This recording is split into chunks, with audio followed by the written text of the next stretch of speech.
जी, इस वीडियो में मैं आपको फंडामेंटल थ्योरम ऑफ कैलकुलस जो है उसकी अगरचे कई वजाहतें की जा सकती हैं और बहुत बड़ी तादाद में मुख्तलिफ नुक्ताए नज़र से आपके सामने उसकी वजाहत खूबसूरत वजाहतें पेश की जा सकती हैं।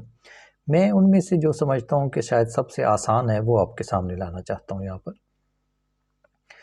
देखिए आप थोड़ा सा अपने तख़य्युल को मेरे साथ लेकर चलें, जैसे मैं कहता जा रहा हूँ इस तरह ज़हन में ज़रा एक तस्वीर बनाने की कोशिश कीजिए कि एक ग्राफ है आपके सामने, कर्व है, आपने उसके नीचे जो एरिया है उसकी पैमाइश करनी है।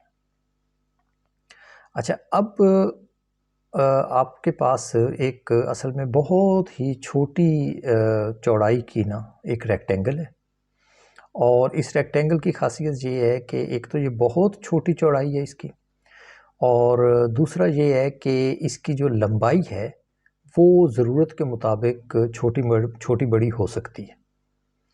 तो आपने इसके नीचे इसका एरिया निकालने के लिए, ज़ाहिर है रेक्टेंगल का एरिया निकालना सबसे आसान होता है, तो कर्व के नीचे आप इसको मुख्तलिफ़ जगहों पर इस रेक्टेंगल को रखते हैं। जहाँ कर्व ऊपर जाता है तो आप इस रेक्टेंगल की क्योंकि लंबाई जो है उसे खींच सकते हैं, जो कि ऊंचाई कह लीजिए या लंबाई कह लीजिए, तो वाई एक्सिस के अलोंग होगी। तो आप इस रेक्टेंगल को खींचकर लंबा कर सकते हैं जब, या ऊंचा कर सकते हैं जब कर्व ऊपर जाता है। जब कर्व नीचे आता है तो आप इसको नीचे छोटा कर सकते हैं, जबकि चौड़ाई इसकी मुस्तकिल रहती है। अब अगर आप देखिए तो जो कर्व के नीचे का जो एरिया है वो दरअसल इस रेक्टेंगल की हाइट के साथ बदल रहा है। कितनी तेज़ी से बदलता है? असल में वो उतनी तेज़ी से बदलेगा जितनी तेज़ी से ये वाली जो रेक्टेंगल है इसकी हाइट बदलती है। अब दिलचस्प बात ये है कि रेक्टेंगल की जो हाइट है, किसी पॉइंट पर फ़र्ज़ कीजिए आप एक्स एक्सिस पर कोई पॉइंट है एक्स, उसके ऊपर खड़े हुए हैं, तो वहाँ उसकी हाइट कैसे ली जाएगी? हाइट ली जाती है एफ ऑफ एक्स के ज़रिए।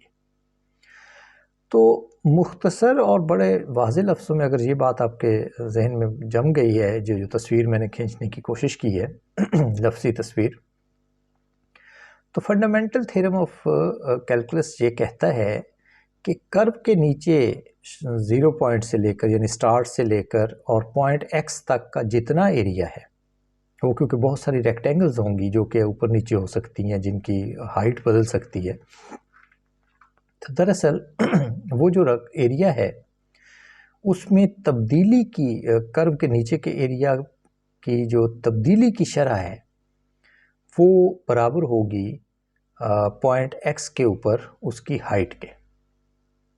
अब इसको सिंबॉलिकली अलामती तौर पर आप यूँ कहेंगे कि अगर एरिया को आप कैपिटल ए से ज़ाहिर कर रहे हैं तो capital A prime of x is equal to F of X, यानी एरिया में तब्दीली की जो शरह है वो बराबर है एक्स तक जो आपने एरिया लिया ना, उस एक्स तक जो एरिया है उसमें तब्दीली की शरह बराबर है दरअसल उस पॉइंट की हाइट के। ये है जी फंडामेंटल थ्योरम ऑफ कैलकुलस। अब देखिए एक बात और समझ लीजिए, तब्दीली और शरह तब्दीली इनमें फ़र्क है। तब्दीली एक मजमूई तौर पर जो कुछ एक किसी क्वांटिटी किसी वेरिएबल के अंदर हुआ होता है उसको इकट्ठा कर लिया जाता है, उसके अंदर जितनी शुरू से आखिर तक वो जिस हालत में आया तो उसको उसकी तब्दीली कहते हैं।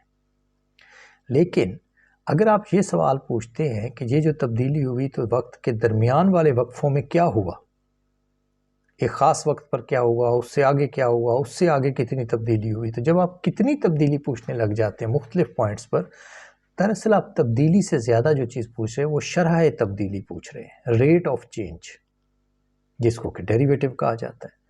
ये वजह है कि फंडामेंटल थ्योरम ऑफ कैलकुलस को आप इस वीडियो की डिस्क्रिप्शन में मैं ये नोट्स इसी तरह से दे दूंगा, आप इसको वहाँ भी देख सकेंगे। A prime of x is equal to F of x, इस बात पर अगर आप गौर कीजिए, जबकि इसमें जो ए है उससे मुराद है कि कर्व के नीचे का एरिया स्टार्ट से लेकर, स्टार्ट फर्ज करें ए से स्टार्ट हुआ एक्स के ऊपर, तो ए से लेकर एक्स पॉइंट तक जो एरिया है उसकी शरह तब्दीली एरिया में तब्दीली कितनी तेज़ी से वाक़ई हो रही है, वो दरअसल बराबर है x की हाइट के। ये वो बुनियादी आइडिया है जो न्यूटन ने बेसिकली हासिल किया और उसने फिर इसी को एक्सटेंड करके बाकी तमाम जो कैलकुलस की चीज़ें हैं वो डेवलप की। इन माने में ये बड़ा की आइडिया है, क्रिटिकल आइडिया है। हम कोशिश करेंगे कि इसी आइडिया को जो फंडामेंटल थ्योरम ऑफ कैलकुलस के अंदर और भी कई नुक्ता नज़र से इसको वजाहत की जा सकती है, वो आइंदा किसी और वीडियो में आपके सामने लाया जाए। इसी वीडियो का फिर आपको ताल्लुक़ मिलेगा हिस्ट्री ऑफ मैथमेटिक्स की जो मेरी वीडियोज़ हैं उसके अंदर, जहाँ पर मैंने वजाहत की है कि न्यूटन ने ये चीज़ें किस तरह से डेवलप की और कैलकुलस की जो ईजाद है उसने किस तरह से असरात डाले रियाजी के ऊपर।